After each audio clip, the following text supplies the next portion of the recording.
दोस्तों, जब कभी भी इंसान गलत रास्ते का चयन करता है, वो क्राइम के रास्ते पर चलता है, उस रास्ते पे चलने से पहले वो एक षड्यंत्र रचता है। वो एक साजिश करता है, उस साजिश के तहत उस क्राइम को अंजाम देता है ताकि जिससे किसी को भी कानो-कान खबर ना लगे। और इस तरीके की प्लानिंग करता है कि जिसको सोचकर जब पुलिस पूरी घटना का खुलासा करती है तो पुलिस भी वाकई हैरान होती है कि आखिर कोई व्यक्ति क्राइम करने से पहले इस तरीके का दिमाग कैसे चला सकता है। लेकिन दोस्तों, कहते हैं ना कि क्राइम चाहे कितनी ही चालाकी से किया जाए, कितना ही सतर्क होकर किया जाए, कितनी ही प्लानिंग के साथ में किया जाए, एक ना एक दिन जो क्राइम होता है ये पुलिस के सामने आता है। भले ही जो कातिल होता है और जो पुलिस होती है उसके बीच में कुछ हफ्तों की आंख मिचौली चल जाए, कुछ महीनों की आंख मिचौली हो जाए। कई केसों में से ऐसा देखने को मिला है, लगभग 20 से 30 साल तक भी कातिल और पुलिस के बीच में आंख मिचौली चलती रहती है। लेकिन उसके बाद में भी जो पुलिस होती है ये कातिल तक पहुंचती है और उसका जो असली वाला चेहरा होता है ये समाज के सामने बेनकाब होता है और उसके बाद में वो जेल की हवा खाता है। और दोस्तों, आज की घटना के अंदर एक महिला जो कि अपने प्रेमी के साथ में इस कदर मदहोश थी, इस कदर उसके प्यार में मशगूल थी कि उसके पति ने जब उसको लाइव देखा, उसके बाद उस महिला ने जो किया, यकीनन दोस्तों आप लोग भी सुनेंगे तो सुन के हैरान हो जाएंगे कि एक महिला आखिर इस तरीके का कृत्य कैसे कर सकती है। तो दोस्तों, क्या हुआ था इस पूरी घटना के अंदर, परत दर परत, पॉइंट टू पॉइंट विस्तार से मैं आप लोग को बताऊंगा। बस आप लोग इस वीडियो में अंत तक बने रहिएगा। और कल के दिन जिन लोगों के भी प्यारे प्यारे कमेंट्स आए हैं, वादा करता हूं कि उन लोगों के सारे कमेंट्स वीडियो के अंत में पढ़ूंगा। तो आप लोग वीडियो में अंत तक बने रहिएगा। आप लोग भी किसी को बर्थडे विश करना चाहते हैं, किसी को किसी की सालगिरह की बधाई देना चाहते हैं, या फिर वीडियो किसी को डेडिकेट करना चाहते हैं, आप लोग कमेंट्स करके ज़रूर से ज़रूर बताइएगा। और आप लोग के जो भी कमेंट्स रहेंगे मैं कल के दिन अपने वीडियो में अपने व्यूवर्स के साथ में ज़रूर से ज़रूर शेयर करूँगा। तो दोस्तों, आज की कहानी शुरू होती है उत्तर प्रदेश से। और उत्तर प्रदेश का एक शहर है और इसको हम लोग बुलंदशहर के नाम से भी जानते हैं। दोस्तों, इसी बुलंदशहर में एक गांव पड़ता है, दराबर गांव। और दोस्तों, इसी दराबर गांव में एक व्यक्ति रहता है जिस व्यक्ति का नाम सतीश पाल। जब इसकी उम्र शादी की हो जाती है तो घर परिवार वाले इसके लिए लड़की देखते हैं। आखिरकार सतीश पाल के घर वालों की जो तलाश थी ये ज़्यादा दिनों तक नहीं रहती है और एक लड़की इनको मिलती है जिस लड़की का नाम नीतू, जो कि देखने में काफ़ी ज़्यादा हसीन, काफ़ी ज़्यादा खूबसूरत। जब सतीश पाल के घर वाले इस नीतू को देखते हैं तो वो भी एकदम से प्रसन्न हो जाते हैं कि उनके बेटे सतीश पाल के लिए इतनी गुणी लड़की मिल गई है, इतनी खूबसूरत लड़की मिल गई है। उसके बाद में ये अपने बेटे सतीश पाल का रिश्ता पक्का कर देते हैं। उसके बाद डेट फिक्स हो जाती है। अब दोस्तों, जो शादी की डेट थी, जो फिक्स हुई थी, समय जो होता है वो किसी के लिए रुकता नहीं है। समय बीतता है और हल्के हल्के जैसे समय बीतता है, आखिरकार जो शादी की डेट फिक्स की गई थी वो डेट भी आती है। उसके बाद में सतीश पाल दूल्हा बनता है और दूल्हा बनने के बाद में ये वहाँ पर पहुँचता है और अपनी पत्नी को वहाँ से लेकर अपने घर पे आ जाता है। अब दोस्तों, अच्छे तरीके से बारात हुई, जिस तरीके की जो रीत रिवाज रहते हैं, जो रस्में रहती हैं, वो सारी अदायगी हो जाती है। और उसके बाद में जो सतीश पाल था ये अपनी पत्नी को लाने के बाद में बहुत ज़्यादा खुश भी था। जो नीतू थी ये भी बेहद खूबसूरत थी, काफ़ी गुनी भी थी, इसलिए ससुराल में ये बेहतर तरीके से रहना शुरू करती है। अब उसके बाद में जब ये ससुराल में बेहतर तरीके से रहना शुरू करती है, अपने पति सतीश पाल से भी काफ़ी ज़्यादा खुश थी। दोनों के बीच में कभी कोई अनबन तक नहीं हुई। और दोस्तों, होते करते समय बीतता है, जैसे समय गुजरता है इनको एक बेटा भी होता है। अब जब इनको एक बेटा हो जाता है उसके बाद में इनके घर परिवार में खर्चे बढ़ते हैं। अब जब खर्चे बढ़ते हैं तो जो नीतू होती है ये एक दिन अपने पति से कहती है कि यहाँ पर कुछ काम काज है नहीं, बेहतर यही होगा कि तुम शहर चले जाओ, उसके बाद में वहाँ पर कोई काम देख लो जिससे हमारे बच्चे का जो भविष्य है ये सिक्योर हो जाए। उसके बाद में जो सतीश पाल होता है ये जो दिल्ली से सटा हुई एक जगह पड़ती है, नोएडा, इसी नोएडा में अपने दोस्त की मदद से पहुंचता है और वहाँ की एक एक्सपोर्ट कंपनी में काम ढूंढता है। अब एक्सपोर्ट कंपनी में से काम मिल जाता है, नौकरी मिल जाती है। उसके बाद में एक कमरा लेकर वहीं पर रहने लगता है। अब उसके बाद में जो भी महीने पे सैलरी मिलती वो सारी की सारी सैलरी अपनी पत्नी को भेज देता। सब कुछ ठीक चल रहा था, लेकिन उसके बाद में इसके दिमाग में एक ख्याल आता है कि क्यों ना अपनी पत्नी को भी यहीं लेके आ जाए। उसके बाद में ये अपनी पत्नी से इस तरीके का मशवरा करता है। अब दोस्तों, जैसे ही पत्नी इस तरीके की बात सुनती है कि उसका पति उसे अपने पास बुलाना चाह रहा है, वो भी बहुत ज़्यादा खुश हो जाती है। शायद वो यही चाहती थी। उसके बाद में अपने बेटे को लेती है और दिल्ली से सटा वो जो नोएडा है वहीं पर पहुंच जाती है। अब दोस्तों, इसी नोएडा में एक थाना पड़ता है, बिसरख थाना, और यहीं पर एक जगह पड़ती है सरस्वती कुंज। यहीं पर ये किराए का कमरा लेकर रहने लगते हैं। अब सब कुछ ठीक चल रहा होता है, लेकिन इसी बीच में एक तारीख आती है।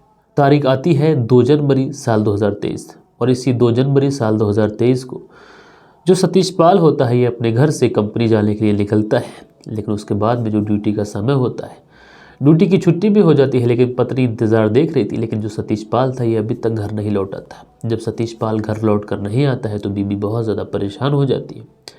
ये परेशान हो जाती है, परिवार वालों को खबर करती है। परिवार वालों को जब खबर की जाती है तो परिवार वाले भी सुबह के दिन पहुंचते हैं, क्योंकि पूरी रात तो सतीश पाल आया नहीं था। अब पत्नी लगातार फ़ोन लगाती है, फ़ोन भी स्विच ऑफ। अब बड़ी परेशान, जैसे ही सुबह होती है अपने ससुराल वालों को बताती है। ससुराल वाले बयान फौरन में सीधा नोएडा पहुँचते हैं और वहीं पर पहुँच के अपने बेटे को ढूंढने लगते हैं। दोस्तों 1 दिन गुजर जाता है, 2 दिन गुजर जाते हैं, 3 दिन गुजर जाते हैं, हद तो जब हो जाती है जब 1 सप्ताह का समय गुजर जाता है। और 2 जनवरी वाले दिन की ये बात है, 8 जनवरी आ जाती है और इसी 8 जनवरी को परिवार वाले फैसला करते हैं कि उनके बेटे की गुमशुदगी की रिपोर्ट लिखाई जाए। उसके बाद में जो सतीश पाल का छोटा भाई होता है ये पुलिस थाने जाता है, और पुलिस थाने जाने के बाद में कहता है कि साहब मेरा भाई 2 जनवरी वाले दिन से गुम है।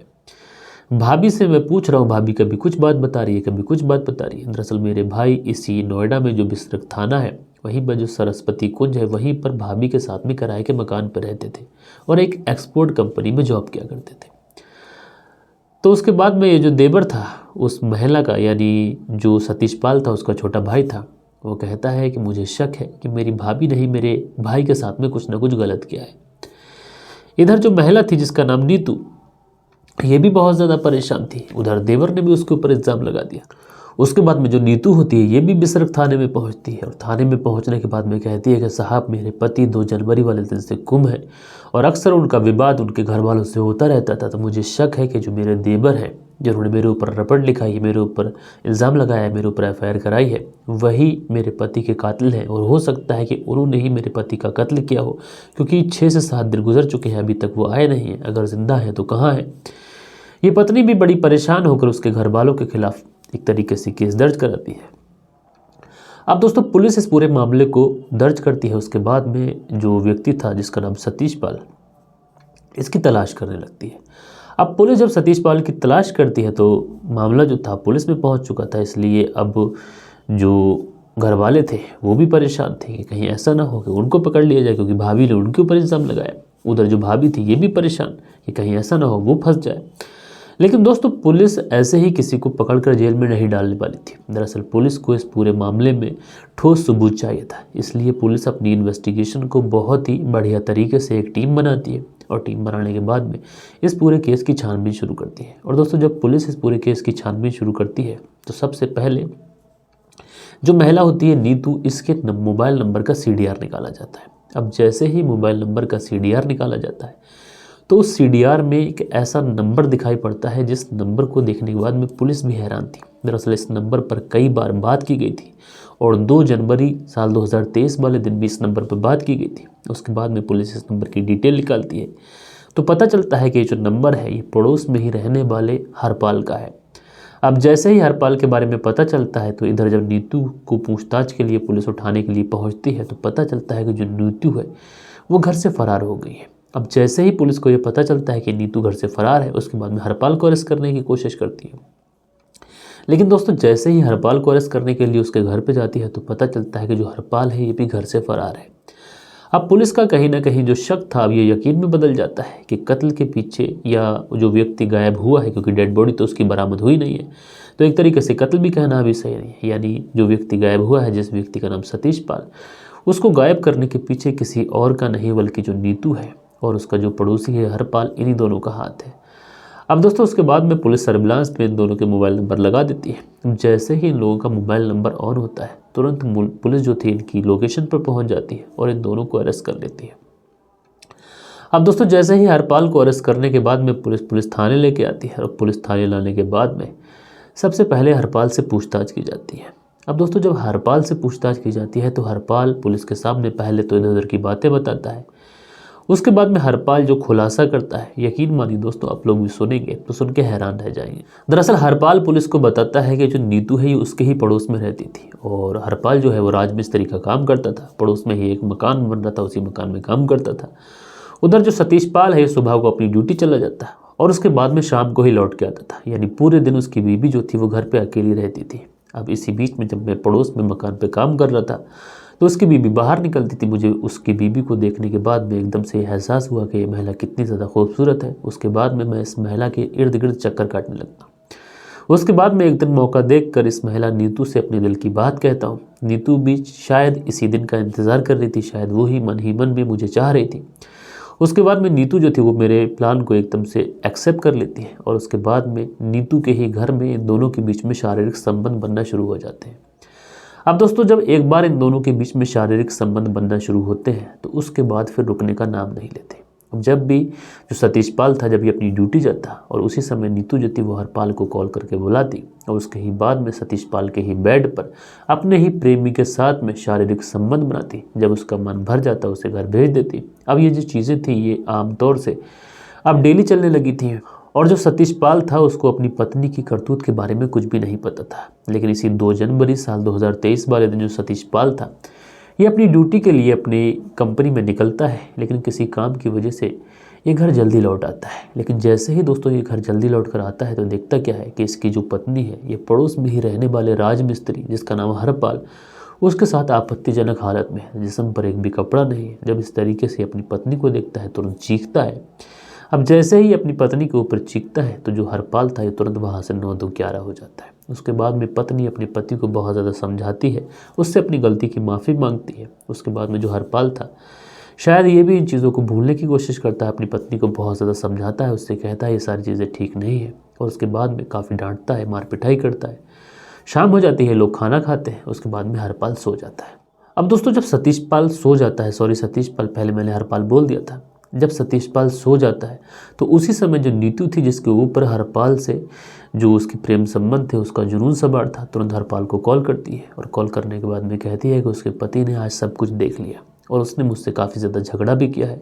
बेहतर यही होगा कि हम लोग सतीश पाल को इस दुनिया से हमेशा हमेशा के लिए विदा कर दें। उसके बाद में इन लोगों के बीच में प्लानिंग बनती है कुछ ही घंटों के अंदर और नींद की गोलियां लाई जाती है। उसके बाद में एक चाय के कप में वो नींद की गोलियां डालकर सतीश पाल को एक चाय पिलाई जाती है। अब जैसे ही सतीश पाल उस चाय को पीता है तुरंत उसे नशा हो जाता है, वो गहरी नींद में चला जाता है। उसी समय जो हरपाल था ये तुरंत नीतू के घर पे पहुंचता है और उसकी पति की जो सोया हुआ था सतीश पाल, बहुत ही बेरहमी से ये दोनों मिलकर हत्या कर देते हैं और हत्या करने के बाद में उसके शव को गायब करने के लिए एक व्यक्ति जो कि हरपाल का दोस्त था जिसका नाम गौरव, उसको बुलाते हैं। उसके बाद में जो पड़ोस में ही मकान बन रहा था वहीं पर जो बाथरूम था वहीं पर एक बाथरूम के अंदर एक गड्ढा खोदते हैं और गड्ढा खोदने के बाद में बाथरूम के अंदर उसके शव को वहीं पर दफना देते हैं। उसके बाद में पूरे बाथरूम के अंदर प्लास्टर कर देते हैं और जो बाथरूम की जो ज़मीन थी उस पर टाइल्स लगा देते हैं। यानी अब ना तो डेड बॉडी बची थी, ना तो किसी को डेड बॉडी मिलेगी और ना ही ये कत्ल का जो राज है खुल पाएगा। सबको यही लग गया जो सतीश पाल है ये अचानक से घर पे से गायब हो गया और उसके बाद से कभी लौट कर नहीं आया। लेकिन दोस्तों जब पुलिस को ये पूरा मामला पता चलता है और हरपाल जो था जब पुलिस के सामने सारी बात बताता है तो पुलिस भी हरपाल को अपने साथ लेती है, उसी निर्माणाधीन मकान में पहुंचती है और जिस बाथरूम के अंदर इन्होंने उसके शव को दफनाया था ऊपर से टाइल्स लगाई थी उस टाइल्स को तोड़ा जाता है और बाकी उस टाइल्स को तोड़ने के बाद पता चलता है कि इसमें जो सतीश पाल है उसकी डेड बॉडी है। अब सतीश पाल की डेड बॉडी निकाली जाती है, उसको पोस्टमार्टम के लिए भेजा जाता है। इधर ये जो महिला थी नीतू और ये जो व्यक्ति था हरपाल, इन दोनों को गिरफ्तार कर एक तरीके से गंभीर धाराओं में मुकदमा दर्ज कर इनको जेल भेजा जाता है। बहरहाल दोस्तों एक ऐसी कहानी थी जिसको सुनने के बाद मैं बड़ा हैरान था कि एक महिला अपने पति को जिंदा मकान में चुनवा सकती है और सिर्फ इसलिए कि उसके किसी और व्यक्ति के साथ में अवैध संबंध है। उसने अपने 5 साल के बेटे के बारे में भी नहीं सोचा। ज़रा सोचिए, इस महिला ने अपने पति को इस दुनिया से हमेशा हमेशा के लिए विदा कर दिया और अभी अपनी पूरी ज़िंदगी जेल में गुजारेगी। लेकिन उस मासूम से बच्चे का जिसकी उम्र मात्र 5 साल है उसका क्या दोष? उसका पिता अब इस दुनिया में नहीं है, माँ जो है वो जेल में है। लोग उससे क्या कहेंगे कि तेरी माँ ने तेरे ही पिता की हत्या करा दी। दोस्तों लोग क्राइम करने से पहले ज़रा भी नहीं सोचते कि उनके जाने के बाद में और जो क्राइम वो कर रहे हैं उसका जो अंजाम होगा जब पुलिस उनको पकड़ेगी उसके बाद में जो उनकी फैमिली होगी उसका क्या होगा, ज़रा भी नहीं सोचते हैं। दोस्तों आप लोग इस पूरी घटना के बारे में क्या कहना चाहते हैं कमेंट्स करके ज़रूर से ज़रूर बताइएगा। और कल के दिन जिन लोगों के भी प्यारे प्यारे कमेंट्स आए हैं अब वक्त होता है कि उन लोगों के कमेंट्स पढ़े जाएं। सो दोस्तों हमारे वीडियोस पे जो कल के दिन कमेंट्स आए हैं इसमें AS617 यानी अनिल सालोंके जी लिखते हैं, शावेद जी आप बंद घड़ी को चालू कर दीजिए, एक रिक्वेस्ट है। तो अनिल सालोंके जी ये जो घड़ी है ये ख़राब है और काफ़ी पुरानी थी, यूनिक थी, इसलिए मैंने यहाँ पे रख ली है। आप लोग कहेंगे तो हटा भी दूंगा। उसके बाद में एमडी मुर्शिद हैं, लिखते हैं कहानी सुनाने का जो अंदाज़ है ये बढ़िया है सर आपका। भैया आपका बहुत बहुत शुक्रिया। उसके बाद में शाकिब अज़मी हैं, लिखते हैं कमाल, लाजवाब, बेमिसाल अंदाज sir, keep it up. Mohammed Sameer from Saudi. तो मोहम्मद समीर जी सऊदी से आप हमारी कहानी सुनते हैं, आपका शुक्रिया। उसके बाद में सरबजीत हैं, लिखते हैं वेरी गुड अंदाज़। तो भाई आपका बहुत बहुत शुक्रिया। उसके बाद में सुनील त्यागी जी हैं, लिखते हैं कहानी सुनाने का जो अंदाज़ है ये बहुत अच्छा है। रेनू सुनील त्यागी शियाना बुलंदशहर से। तो आप दोनों पति पत्नी का बेहद शुक्रिया। उसके बाद में मोइद अंसारी हैं, लिखते हैं अस्सलाम वालेकुम। तो भाई वालेकुम सलाम, कैसे हैं। उसके बाद में सैफ अली ठाकुर हैं, लिखते हैं ये हमारे सामने की घटना है, कल ही ये कत्ल हुआ है इंदौर में और मैं इंदौर से हूँ। जी भाई, इंदौर में ये घटना हुई थी और कल के दिन ही हुई थी, क्योंकि हमारे चैनल पर जो भी कहानियाँ होती हैं लेटेस्ट होती हैं। तो आपका शुक्रिया कि भाई आप हमारी कहानी सुनते हैं। उसके बाद में मकसूद समानी है, लिखते हैं अस्सलाम वालेकुम भाई, इसमें मामी की गलती है और ज़्यादा है, स्टोरी अच्छी है। तो भाई आपका शुक्रिया। उसके बाद में देव कुमार जी हैं, लिखते हैं हम सभी को अपने बच्चों को टाइम देना चाहिए, खेलने में पढ़ाई में टाइम बच्चों को नहीं मोबाइल देना चाहिए, उनके सामने मोबाइल यूज़ करें। हैप्पी बर्थडे अंश बेटा, मोबाइल से दूर रखना है, ये गिफ्ट है बर्थडे का। तो भाई आपका जो बेटे हैं उनको उनके जन्मदिन की बहुत सारी बधाई। मैं कल भी दे चुका था, एक बार फिर से दे रहा हूँ। उसके बाद में सर मिलना चाहते हैं आपसे। तो नासिर पठान जी, ज़रूर मैं आपसे मिलूँगा एक दिन। उसके बाद में अनिल सालुंके जी हैं, लिखते हैं नए नौजवान लड़कों के लिए अच्छी सीख है, रूप सिंह जैसे किसी भी लड़की के पीछे पागल नहीं होना चाहिए। पूजा जैसी डैन को चुनकर लाया और अपनी मौत का सामान घर पर लेकर आया, क्या भांजा और क्या मामी। तो अनिल सालुंके जी आपका दूसरा कमेंट्स है, आपका बहुत बहुत शुक्रिया। मुजाहिद खान है, लिखते हैं अस्सलाम वालेकुम भाई, आज फैज़ान भाई एडवोकेट हाई कोर्ट दिल्ली और निदा भाभी की मैरिज एनिवर्सरी है। खान साहब फ्रॉम शाहजहाँपुर बदायूं नई दिल्ली से।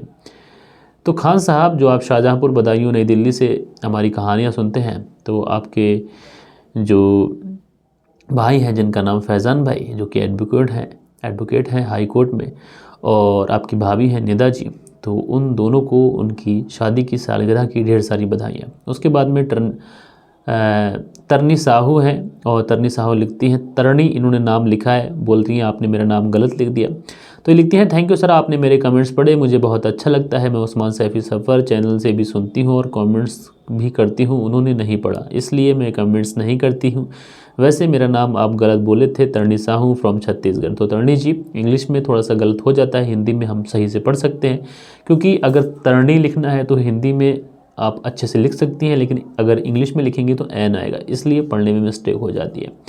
खैर, आपका बहन बहुत बहुत शुक्रिया कि आपने इतना प्यारा सा कमेंट्स किया। बहरहाल किसी चैनल पर नाम पढ़े जाते हैं फिर नहीं पढ़े जाते हैं, इसके बारे में तो कुछ नहीं बोल सकता, शायद कुछ लोग व्यूवर्स को इंपॉर्टेंस नहीं देते, लेकिन मैं आप लोगों के सारे कमेंट्स पढ़ता हूँ, और बेहतर यही है कि मैं लास्ट में कमेंट्स पढ़ता हूँ, जिससे अगर कहानी लंबी भी होती है तो कहानी हमारी शुरू में पूरी हो जाती है। जो लोग कमेंट्स में इंटरेस्ट रखते हैं वो बाद तक देखते हैं, बाकी लोग कहानी सुनने के बाद में वीडियो को छोड़ देते हैं। तो दोस्तों, कैसी लगी कहानी और इस कहानी से आप लोग को क्या सीख मिलती है, इंसान को क्राइम से दूर रहना चाहिए, क्यों रहना चाहिए, सारी वजहें भी मैंने आप लोग को बताई हैं। बहरहाल दोस्तों, आप लोग कमेंट्स करके ज़रूर से ज़रूर बताइएगा। मिलते हैं दोस्तों कल के दिन किसी और क्राइम स्टोरी में। जब तक के लिए अपना ख्याल रखें, देश का ख्याल रखें, परिवार के रिश्तों की अहमियत को समझें। जय हिंद, जय भारत।